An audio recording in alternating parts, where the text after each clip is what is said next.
고생과 안녕하세요. 저는 코인 생존기의 김비트입니다. 4월 11일 코인 생존기 빠르게 출발하겠습니다. 가자! 구독, 좋아요, 알림 설정 부탁드립니다. 오늘도 소중한 시간 내주신 구독자, 시청자 여러분들 항상 감사하고 사랑합니다. 슬슬 출근하시려고들 일어나실 시간이 아닐까라고 생각합니다. 우리의 비트코인은 드디어 28,800달러를 뚫어주었습니다. 위에 지지선도 있긴 하지만 가로 매물대 넘어졌다고 생각하고요. 이제 32,000대를 바라보고 싶습니다. 쭉쭉 잘 올라주길 바랍니다. 사실 이렇게 오랜 시간 동안 거의 몇 주, 한 3주 정도 횡보를 했죠. 이렇게 횡보를 할 줄은 몰랐는데 얼마 만에 다시 보는 29,000달러대인지 모르겠습니다. 어쨌든 아직 호들거리지 않겠습니다. 여전히 홀딩해야 하는 자리라고 생각합니다. 늘 이야기 드리죠. 버틸 수 있는 자리이고 풀 현금화를 하게 된다면 늘 1순위 텔레그램, 2순위 영상으로 안내해 드리겠습니다.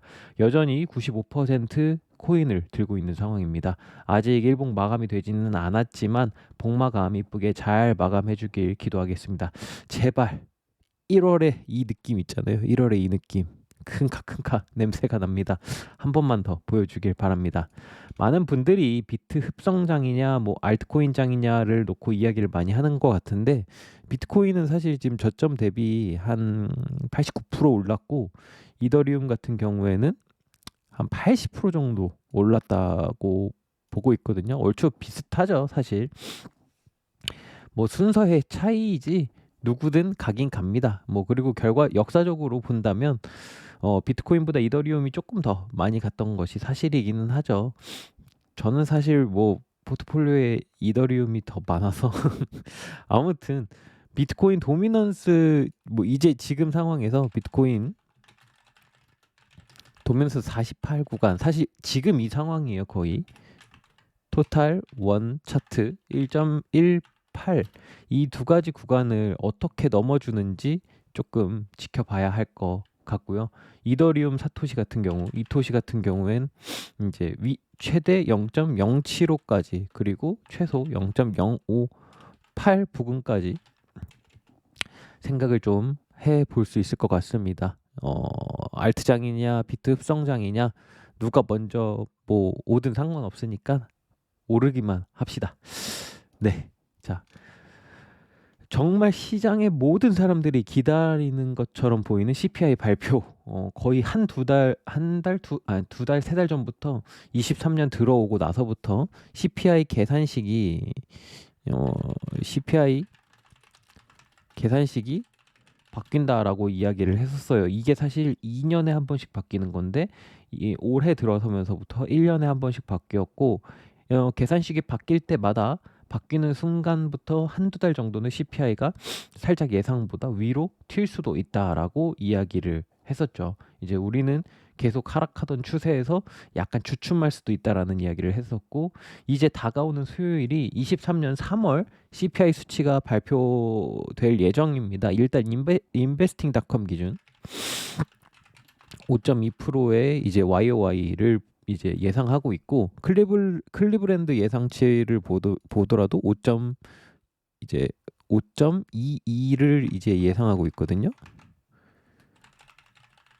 5.22%를 예상하고 있는 상황이고 토요일 영상에 드렸듯이 예상치를 하회해 준다면 너무나 좋을 것 같습니다만 어쨌든 6월에서 7월 사이까지는 꾸준하게 내려갈 것이라고 생각합니다. 여전히 시장 참여자들은 긴 하락장 속에서 고통을 보상받고 싶어 하는 것 같으며 최근 3주간의 여러 가지 이슈나 퍼대에도 불구하고 비트코인은 흔들리지 않고 긴 횡보로 잘 버텨주었다고 생각합니다. 삼각 수렴의 경우 수렴의 마무리까지 간다면 노는 곳으로 간다라고 어제 영상에서 차르님이 했던 말 다들 기억하시나요? 이제 드디어 내일 이제 수요일이죠. 수요일 밤 CPI 발표가 있습니다. 조금만 더 가주길 기도하겠습니다. 자, 그리고 연준에서 이야기하는 서비스 물가.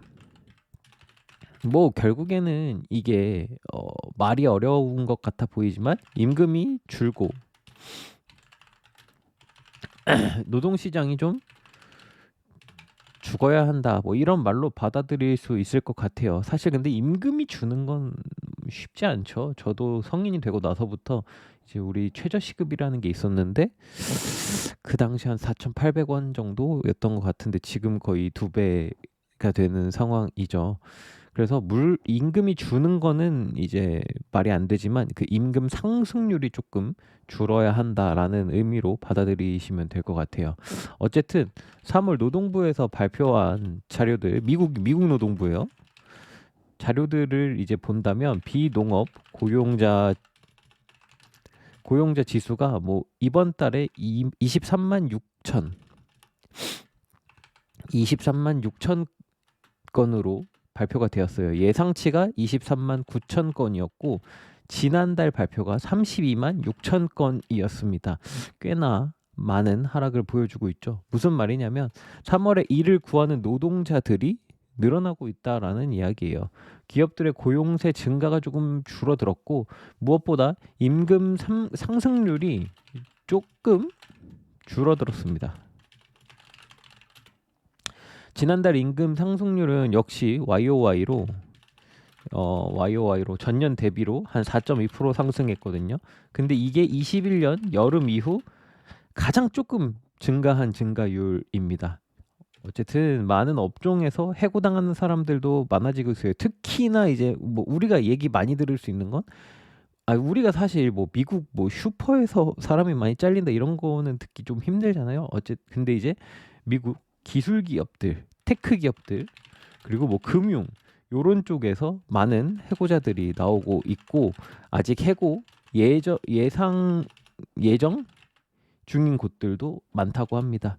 연준에서 바라는 만큼은 아니지만 어찌되었든 최근 발표되는 데이터들을 본다면 고용 시장은 여전히 강하지만 과거 화끈했을 때보다는 많이 죽었다. 약간 하락 추세로 돌아서고 있음을 우리는 뭐 생각할 수 있을 것 같아요. 이제 얼마 남지 않았다고 생각합니다. 일단 1차 CPI 내일 10일 날짜로 씁시다. 4월 10일 CPI 발표와 함께 물가가 생각보다 잘 잡혀가는 것을 수치적으로 보여준다면 그리고 현재 노동시장에서 보여주고 있는 약간의 주춤함 요것들을 분명히 미 연준은 보고 있을 거예요. 사실 뭐 이번 달 이제 5월 FOMC에서도 금리 인상 충분히 할 수 있습니다. 아직 25bp 할 수 있어 보이는데 이제 현재 많은 중소은행들이 굉장히 힘들어하고 있는 상황이죠. 이런 상황에서 추가적인 금리 인상보다는 이제는 좀 동결을 하면서 상황을 지켜보지 않을까라고 생각합니다. 만약 정말 25bp를 추가적으로 인상하더라도 정말 이것이 찐찐찐 막으로 이제 인상을 하고 동결을 앞으로 하지 않을까. 이제 금리 인하의 시간이 다가오기 전까지 왜 금리 인하냐면 역사적으로 금리 인하를 시작하는 순간에 이제 강력한 리세션이 이제 경기 침체가 왔기 때문에 그 전까지 약간 자산 시장들이 더 괜찮은 퍼포먼스를 보여주지 않을까라고 생각을 합니다. 늘 이야기 드리지만 경제와 자산 시장의 가격은 뭐 길게 보면 일치하겠지만 이게 항시 같이 움직이는 건 아니고요. 약간의 타이밍이 어긋날 수 있으니까 그런 상황을 한번 노려보자 이런 이야기라는 것이죠. 자, 오늘은 여기까지. 다들 출근길 힘내서 출근 잘 하시길 바라며 모든 구독자 시청자 여러분이 페라리를 사러 가는 그날까지 고인생존기는 계속됩니다.